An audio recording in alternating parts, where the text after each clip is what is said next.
ఇమ్మడి రవి తండ్రి చిన్న అప్పారావు ఎక్స్క్లూజివ్ గా మాట్లాడారు. రవి అరెస్ట్ పై స్పందించారు తండ్రి అప్పారావు. తన కొడుకు ఇలాంటి పనులు చేస్తాడని అనుకోలేదని, ఇలాంటి కొడుకు ఎవరికి ఉండకూడదు అంటూ అప్పారావు కామెంట్ చేస్తున్నారు. 15 ఏళ్ల నుంచి రవి తనకు దూరంగా ఉంటున్నాడని, అప్పుడప్పుడు మాత్రమే ఫోన్ చేసి మాట్లాడతాడు అంటూ చెప్తున్నారు. సమాజానికి చెడు చేసే వారిపై చర్యలు తీసుకోవాల్సిందే అని, తన కొడుకు లాంటి వ్యక్తుల్ని వదిలిపెట్టొద్దంటూ అప్పారావు అంటున్నారు. ఇమ్మడి రవి విషయంలో రకరకాల అభిప్రాయాలు మనం చూస్తున్నాం. అతి కొద్ది మంది సపోర్ట్ చేస్తున్నప్పటికీ కూడా ఖచ్చితంగా ఇమ్మడి రవి అరెస్ట్ అవ్వడం పట్ల చాలా మంది సంతోషం వ్యక్తం చేస్తున్నారు. సినిమా ఇండస్ట్రీకి ఇంత నష్టం చేసిన వాళ్ళ మీద ఖచ్చితంగా చర్యలు తీసుకోవాలని కోరుతున్నారు. ఇప్పుడు అతని కుటుంబ సభ్యులు కూడా ఈ విషయంలో చాలా క్లియర్గా ఉన్నారు.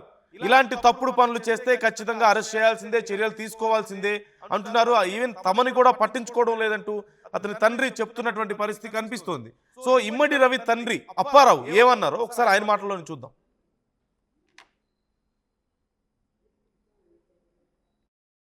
మీ పేరు చెప్పండి. నా పేరు ఏమంటే చిన్న మీ రవి ఏమవుతారు సార్? మా అబ్బాయి ఏమనుకుంటుంది? ఎక్కువ తెలిసా మీరు ఏ విధంగా ఫీల్ అవుతున్నారు? తెల్లవారు తెలిసిందండి. మా ఊళ్ళో కొంతమంది ఫోన్ చేశారు. ఫోన్ చేస్తే అంతవరకు నేను చూడలేదు. నాకు ఒంట్లో బాగోలేదు. నాకు 5 రోగాలు ఉన్నాయి. బీపీ, షుగర్, గ్యాస్ట్రిక్, తర్వాత కొత్తగా షుగర్ ఒకటి వచ్చింది, గ్యాస్ట్రిక్, తర్వాత బీపీ ఇవన్నీ ఉన్నాయి. మొత్తం 4 రకాలు ఉన్నాయి. కళ్ళు గ్లకోమా మందులు కొడుతున్నాయి. అన్నీ ఉన్నాయి, ఉండవలసిన అన్నీ ఉన్నాయి. మరి ఏం చేస్తా, మందులో వాడాలా? తిన్నంత తిండి లేదు. భగవంతుడు చిన్నప్పుడు లేక బాధపడ్డాం. ఈ గంటను చూడములు కాసుకొని లేక బాధపడ్డాం. ఇప్పుడు 10 రూపాయలు భగవంతుడు పెట్టినా సరే తినలేకపోతాం. ఏం చేస్తాం? రవి దూరం ఎప్పటి నుంచి దూరంగా ఉన్నాడు? అది ఆ డిగ్రీ అయిపోయిన తర్వాత మాకు ఏదైనా ఇంట్లో సమస్యలు వచ్చాయి. ఆ తర్వాత ఊరమట్టి వాడు పక్షుల్లో ఇడిపోయాం. పిల్లలు ఎంతమంది అండి? పాప బాబు. సార్ మీకు ప్రజలకు ఏం చెప్తారు సార్ విషయం? ఇలా ఈ తరహా సంఘటనలు జరగకుండా ఉండాలని మీరు ఏం చెప్తారు? చెప్పడానికి వాళ్ళు లేరు. ఉన్నా చెప్పినా మనకు తెలదు. ఆ ఏం చేస్తుంటే మనకు తెలదు. వాళ్ళు తెలిసినా చెప్పినా వినదు. తెలగొట్టాడండి రవి. మామూలుగా ఏదో పెద్ద సీరియస్గా వస్తాడు, పని కాసేపు ఉంటాడు, ఏదో చూసుకుని వెళ్తాడు అంతే. అంతేగాని మనతో చక్కగా ఉండడు, మంచిగా ఉండడు. ఏదో ఏదో రోబోలాగా ఏదో పని చేసుకుని. మీరు ఇక్కడ సింగిల్ గా ఉంటున్నారండి? మిమ్మల్ని లాలనా పాలన ఎవరు చూస్తారు? ఎవరో లేదు, చచ్చిపోతే చూసిన లేదు. కుటుంబం మాత్రం 120 కుటుంబాలు ఉన్నాయండి. అందరూ మా వాళ్ళే. ఇలా శివాలయం కింద జంటన మా వాళ్ళే. అందరూ దేశంలో రక్త సంబంధాలు. కానీ మనకు చచ్చిపోయి చూసుకోవడం లేదు. సో ఫైనల్లీ ప్రజలకి ఈ తరహా ఏంటి హ్యాకింగ్ ఇలా హ్యాకింగ్ చేయకుండా ఉండేందుకు ఒకటి జరిగిన తర్వాత 100 మంది బాగుపడాలి వాళ్ళు చేసినాడు ఎవడైనా. ఎందుకంటే ఆడికి అలా ఏంటి కదా, మనకి ఇలా అవుతుంది కదా తెలియదు. తెలియదు. ఇప్పుడు అలా ఏదో అలా దారెట్లు కొట్టిన ఎంత కొట్టేస్తారంటే కదా. మన బుద్ధి ఏమైంది? మన బుద్ధి ఉందా కదా, అది తెలుసుకోవాలి. తప్పు అలాంటి తండ్రి మాట్లాడుతున్న మాటలు మనం వింటున్నాం. తప్పు చేశాడు తన కొడుకు అని ఆయన కూడా చెప్తున్నారు, తప్పే అంటున్నారు. At the same time Ravi మాట్లాడుతూ నేను సమాజానికి ఉపయోగపడే పని చేస్తున్నాను, చాలా మందికి హెల్ప్ చేస్తున్నాను అని మాట్లాడుతున్నారు. కానీ తన తండ్రి ఎన్నో ఆరోగ్య సమస్యలు ఉండి, అనారోగ్య సమస్యలతో ఉండి ఆయన అంత ఇబ్బంది పడుతుంటే కనీసం పట్టించుకునేవాడు కాదట. ఇంటికి వస్తాడు, ఏదో రోబోలాగా వస్తాడు, పని చేసుకుంటాడు, వెళ్ళిపోతాడు. కనీసం ప్రేమగా మాట్లాడడం కానీ, మమ్మల్ని చూసుకోవడం కానీ అలాంటిది ఏమీ ఉండదు అని చెప్పేసి ఆ తండ్రి చెప్తున్నటువంటి మాటలు మనం వింటున్నాం.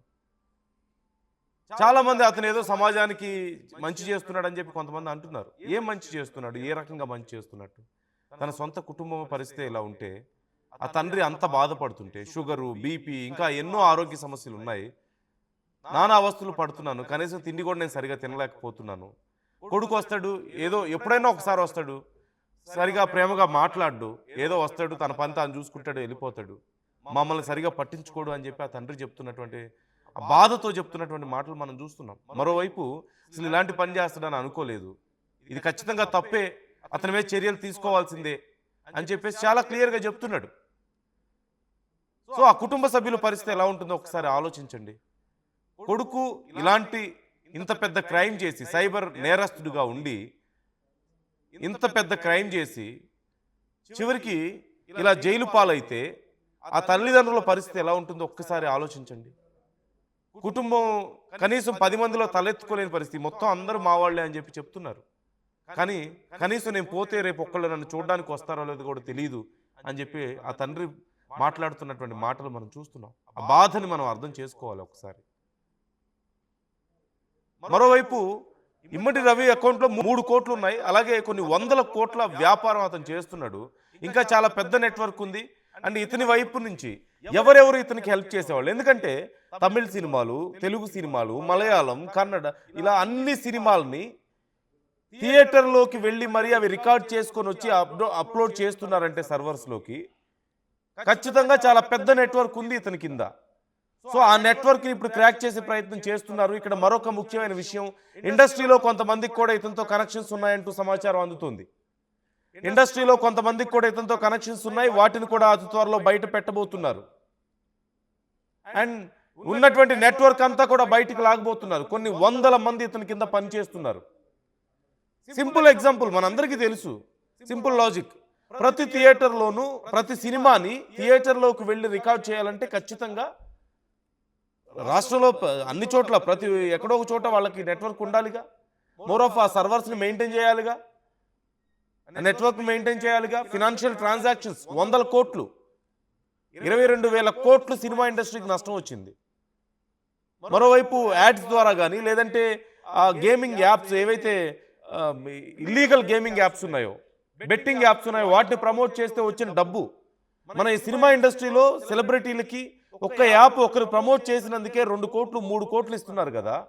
అలాంటిది ఇంత పెద్ద నెట్వర్క్తో కొన్ని లక్షల మంది, అంటే మనకున్నటువంటి సమాచారం ప్రకారం ప్రతి నెల 35 నుంచి 40 లక్షల మంది ఈ యాప్లో సినిమాలు చూస్తున్నారట, వాళ్ళ సైట్లో సినిమాలు చూస్తున్నారట. ప్రతి నెల 35 నుంచి 40 లక్షల మంది. సరే లీస్ట్ 30 లక్షల మంది అనుకుందాం. అలా చూసినా సరే సుమారుగా 10 లక్షల మంది, 10 కోట్ల మంది ప్రతి సంవత్సరం, 10 కోట్ల మంది ప్రతి సంవత్సరం వాళ్ళ వెబ్సైట్లో సినిమాలు చూస్తున్నారు. 10 కోట్లు, it's not a less amount, it's not a less number. 10 కోట్లు అంటే మన 2 తెలుగు రాష్ట్రాల జనాభా, ఒక మాటలో చెప్పాలంటే మన 2 తెలుగు రాష్ట్రాల జనాభా కూడా సరిపోదు. అంత పెద్ద ఫాలోయింగ్ ఉంది, అంతమంది చూస్తున్నారు. అంటే ఎన్ని డబ్బులు వచ్చి ఉంటాయి, ఎంతమంది ప్రొడ్యూసర్లు నష్టపోయారు. 22,000 కోట్లు నష్టపోయారంటే అది మన తెలుగు సినిమా ఇండస్ట్రీ ప్రొడ్యూసర్లు కాదా డబ్బులు? మన కోసం వాళ్ళ జీవితాలను పణంగా పెట్టి, వాళ్ళ ఆస్తులు పణంగా పెట్టి మన కోసం సినిమాలు తీస్తున్న ఆ ప్రొడ్యూసర్ల డబ్బులు కాదా? ఎంతో మంది ప్రొడ్యూసర్లు తాము పెట్టిన డబ్బులు వస్తాయో రాక ఎన్ని అవస్థలు పడుతున్నారో మనకు తెలియదా? ఎవరిని మోసం చేసినట్లు ఇక్కడ? మోర్ ఆఫ్ ప్రతి నెల 35 నుంచి 40 లక్షల మంది చూస్తున్నారంటే వాళ్ళ సమాచారం అంతా వీళ్ళ దగ్గర ఉన్నట్లే కదా. ఆ సమాచారం ఎక్కడికి పోతుంది? ఆ డేటా అంతా ఎక్కడికి పోతుంది? మన ఫోన్లకు సంబంధించిన డేటా, మన contact numbers, messages, everything in their hands. చివరికి సైబర్ క్రైమ్ పోలీసులు కూడా బెదిరించారంటే, అంటే మీరు మా జోలికి వస్తే, మీరు మమ్మల్ని టచ్ చేస్తే మేము మీ మీద కాన్సన్ట్రేట్ చేస్తామని అంత బహిరంగంగా బెదిరించి పబ్లిక్గా బెదిరింపులు చేస్తున్నారంటే ఎంత సమాచారం వాళ్ళ దగ్గర ఉండాలి. పోలీసులకు సంబంధించిన సమాచారం కూడా ఉందని వాళ్ళు చాలా క్లియర్గా చెప్పారు. So it's a biggest proof. ఇంతకంటే ప్రూఫ్ ఏం కావాలి మన సమాచారం వాళ్ళ చేతుల్లో ఉందని చెప్పడానికి? ఇంకా మనం కళ్ళు తెరవకపోతే ఎలా? ₹1 ₹2 మనకు మంచి చేసి ₹1,000 మనం దోచుకుంటున్నారు. అది మీకు ఎందుకు అర్థం కావడం లేదు? Who ever supporting them. ఇంకా కళ్ళు తెరవకపోతే ఎలా? నేను ₹100 సేవ్ చేసుకున్నాను, ₹200 సేవ్ చేసుకున్నాను, సినిమా ఆన్లైన్లో చూసి, పైరసీ చూసి. గ్రేట్, నీ తెలుగు సినిమా ఇండస్ట్రీకి నువ్వు మోసం చేసావు, నీ ప్రొడ్యూసర్స్ని నువ్వు మోసం చేసావు, నీ హీరోని నువ్వు మోసం చేసావు, ప్రాణంగా ప్రేమించే హీరోని. అన్నిటికి మించి నీ సమాచారం అంతా పోగొట్టుకున్నావు, నీ ఫోన్లో ఉన్న డేటా అంతా వాళ్ళ దగ్గరికి వెళ్ళిపోయింది. ఏం సాధించారు చివరికి మీరు? అండ్ సీ హిజ్ ఫాదర్, ఆ వయసులో 60 ఏళ్ల పైన ఉంటాయి ఆయన వయసు. షుగర్, బీపీ లాంటి ఎన్నో సమస్యలతో ఆయన సతమతం అవుతుంటే, ఆ కుటుంబం ఇబ్బంది పడుతుంటే కనీసం వాళ్ళని పట్టించుకునేవాడు కాదట. ఇంకా మీకు చాలా గొప్ప వ్యక్తిలాగా కనిపిస్తున్నారా వీళ్ళంతా? ఇంకా మీరు సపోర్ట్ చేయబోతున్నారా వీళ్ళని? So try to comment your opinions. ఒక్కసారి ఆ తండ్రి బాధ నేను మరొకసారి మీకు వినిపించే ప్రయత్నం చేస్తాను. మరొకసారి ఆ వీడియో ప్లే చేయండి పీసీఆర్.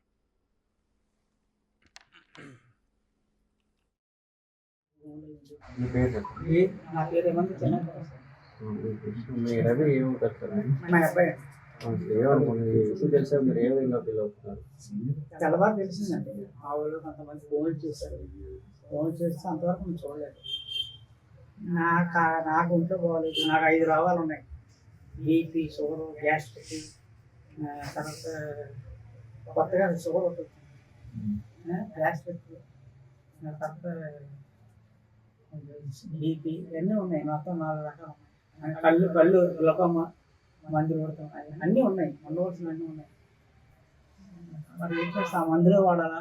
తిన్నంత తిండి లేదు. భగవంతుడు చిన్నప్పుడు లేక బాధపడ్డాం. ఈ గంటను చూడములు కలుపుకొని లేక బాధపడ్డాం. ఇప్పుడు 10 రూపాయలు భగవంతుడు పెట్టినా సరే తినలేకపోతాం. ఏం చేస్తాం? రవి దూరం ఎప్పటి నుంచి దూరంగా ఉన్నాడు? అది ఆ డిగ్రీ అయిపోయిన తర్వాత మాకు ఏ చిన్న ఇంట్లో సమస్యలు వచ్చాయి. ఆ తర్వాత గవర్నమెంట్ గారు పక్షుల్లో ఇడిపోయాం. పిల్లలు ఎంతమంది అండి? బాబు, పాప, బాబు, 2 పిల్లలు. సార్ మీకు ప్రజలకు ఏం చెప్తారు సార్ విషయం? ఇలా ఈ తరహా సంఘటనలు జరగకుండా ఉండాలని మీరు ఏం చేస్తారు? చెప్పడానికి వాళ్ళు లేరు. ఉన్నా చెప్పినా మనకు తెలదు. ఆ ఏం చేస్తుంటే మనకు తెలదు. వాళ్ళు తెలిసినా చెప్పినా విండవు. మీతో ఎలాగొట్టాడండి రవి? మామూలుగా ఏదో పెద్ద సీరియస్గా వస్తాడు, పని కాసేపు ఉంటాడు, ఏదో చూసుకుని వెళ్తాడు అంతే. అంతేగాని మనతో చక్కగా ఉండడు, మంచిగా ఉండడు. ఏదో రోబోలాగా ఏదో పని చేసుకుని. మీరు ఇక్కడ సింగిల్ గా ఉంటున్నారంటే మిమ్మల్ని లాలనా పాలన మీకు ఎవరు చూస్తారు? ఎవరో లేదు. చచ్చిపోతే చూసిన లేదు. కుటుంబం మాత్రం 123 కుటుంబాలు ఉన్నాయండి. అందరూ మా వాళ్ళే. వీళ్ళ శివాలయం అధ్యాత్మ మా వాళ్ళే. అందరూ దేశంలో రక్త సంబంధాలు. కానీ మనకు చచ్చిపోయి చూసుకోవడం లేదు. సో ఫైనల్లీ ప్రజలకి ఈ తరహా ఏంటి హ్యాకింగ్లు ఇలా హ్యాకింగ్ చేయకుండా ఉండేందుకు ఒకటి జరిగిన తర్వాత 100 మంది బాగుపడాలి వాళ్ళు చేసినాడు ఎవడైనా. ఎందుకంటే ఆడికి అలా ఏంటి కదా, మనకి ఇలా అవుతుంది కదా తెలియదు. ఇప్పుడు అలా ఏరియా వాళ్ళ డైరెక్టర్లు కొట్టిన ఎంత కొట్టేస్తారు అట్లా కదా. మన బుద్ధి ఏమైంది? మన బుద్ధి ఉంది కదా, అది తెలుసుకోవాలి. అసలైన తొలి వెలుగు. ఫాలో వాట్సాప్ @తొలి వెలుగు official.